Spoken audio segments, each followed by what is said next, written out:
বন্ধুরা আপনাদেরকে একটি কাল্পনিক জিনিস দেখাবো, আপনারা আমার সাথেই থাকেন। দেখতে পাচ্ছেন আমার সামনে একটি নৌকা আছে।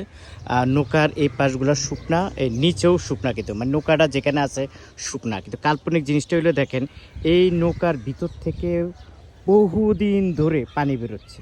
এই যে দেখেন, আপনারা দেখেন কিনা জানি না, এই যে দেখেন বহুদিন ধরে এই নৌকার ভিতর থেকে পানি বেরোচ্ছে। আচ্ছা, এই যে একটু যদি আমি জুম করে দেখাই, এই যে দেখেন এইদিকে যদি আপনি তাকান, এইদিকে দেখেন শুকনা। কোনো লোক যদি পানি দেয় তাহলে ওই পাশটা ভিজা থাকবে, ভিজা থাকবে, পানিটা এখানে বেরোবে। আবার যদি এখানে আপনার এই পাশে যদি পানি থাকে, এই যে মানে নৌকাটা যেখানে আছে এখানে কিন্তু পানি নাই, তার মানে কি উপরেও পানি নাই, নিচেও পানি নাই।